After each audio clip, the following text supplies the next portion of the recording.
Hello, my name is Bob Mcllvaine. My son Bobby was murdered on September 11th, 2001 at the World Trade Center. Bobby was 26 years old. Today, March 1st, 2010, I delivered a petition to each of the 50 members of the New York City Council on behalf of 1,000 architects and engineers. This petition calls upon the City Council to open up an investigation into the collapse of World Trade Center Building 7, a 47-story building which was not hit by a plane, which nevertheless fell into its own footprint at 5:20 in the afternoon of September 11th.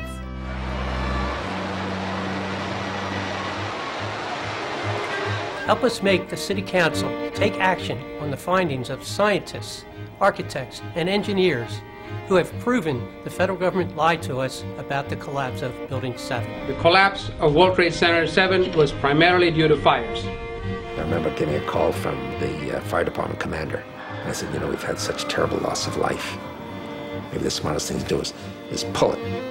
And they made that decision to pull, and then we watched the building collapse. Please sign up at NYCCAN.org right now and join our coordinated effort to bring justice to my son and the thousands that were murdered on September 11th.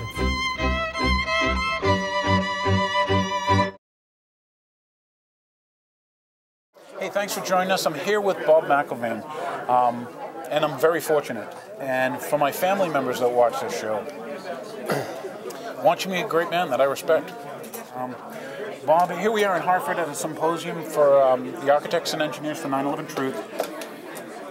What brings you here? Well, it starts when I lost my son Bobby in 9/11, September 11th, 9/11, and I put myself out to the public because I want the truth of what happened 9/11. I feel I know the truth. So the only way to get around is if I go to an event like this, I run into you. I have a French group that's doing a documentary, and it helps me to get the message out because just talking to a few people just doesn't work. But the fact that you will take this and put it on air, and I have to believe it's, you know, we take baby steps, one person at a time. Right. And I want to get the word out that what happened on 9/11 is not the truth, or the official version is not the truth. So that's my mission in life right now. Thank you for coming. Thank you for telling these folks. Like yourself, I also, being a person who once again was in the defense industry, building weapon systems, for the viewers and stuff, I noticed also the story I was being told wasn't the truth. It was a story, like many other stories, but it didn't add up. Here we are with architects and engineers who are saying the science, the physics doesn't add up. It doesn't equal. You know, when you do things like equations and stuff, you know, things should work out. And that the laws of physics don't change just because we're in New York City on a day or we're in Cairo or whatever. I want to thank you. Can you tell the audience just a little bit about the Building What campaign, which is, we've been able to show them on occasion. The Building What campaign, and I'm a part of the Building What campaign, but I'm a fringe member of it because I'm in my own journey, spreading or telling people what happened that day. And as I said, I don't know if you were there for my speech, but I'm getting to the point where I don't really care who the perpetrators were in 9/11. And the whole purpose of that little talk I gave was that I think I know I can prove beyond a reasonable doubt that the Muslims had nothing to do with my son's murder. And then that all these people have died for nothing. Our soldiers, people in Afghanistan, Iraq, now Libya, because it's like we're part of the Spanish Inquisition now, the Crusades, the Christian Crusades. Well put.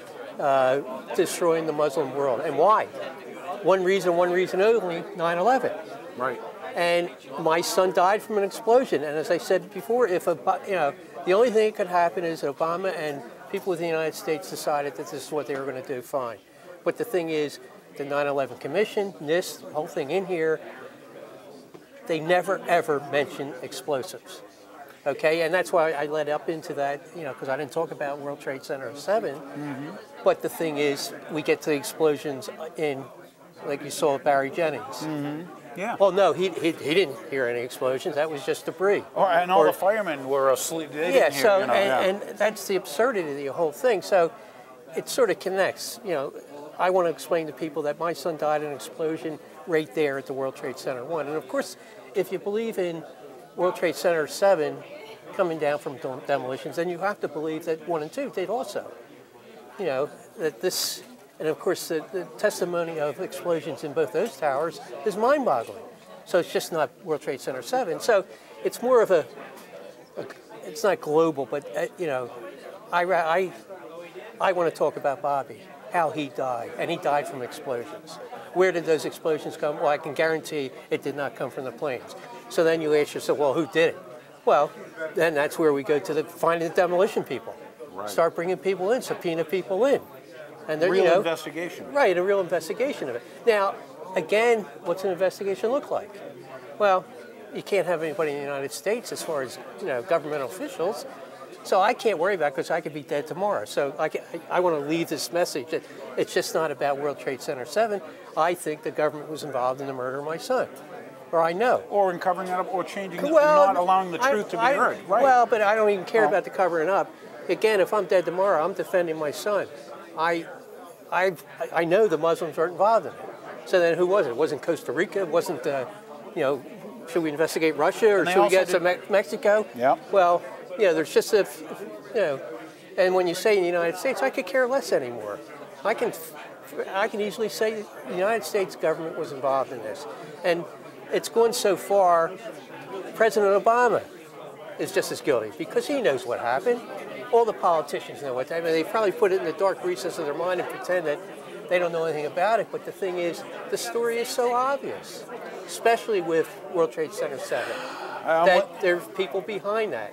And, you know, so I think everybody's guilty now because when you cover up a crime, you're guilty of the crime. Exactly. It's funny because these viewers and stuff, they probably were exposed to the CSI Crime Drama series, where they do investigations. Right. Where they do, you know, minuscule, you know, gee, I found DNA, I found a hair, I've checked this, their fingerprints there, a footprint, dust. And you're right, to find out that there never was an investigation, never a crime investigation for it. And the other thing that bothers me, you said it early on, it's like, gee, we're going to blame it on these people, so we have a patsy, someone to hate, someone to, you know, kind of like 1984 where they had, you know, their 5 minutes of hate every morning. Right. There's this creation of a clash of cultures, okay, based on lies. Similar to, for the people that study the Vietnam War, where it was based on lies. Right. Where you look at all these things that happen and you find out later, based on lies. Throwing babies from incubators. They told you Saddam's such a bad guy. Yeah, he throws babies from incubators, and then you find out it was the 15-year-old Kuwaiti daughter of the ambassador who's over there telling these lies. But it was the emotion that they needed so they could sell the people or get the people, you know, we're doing something real. Similar to like what we see happening now. Gosh, once again, sir, I don't know what to say, but thank you. Not only for standing up for your son, but also standing up for my son. Thank you. Appreciate it.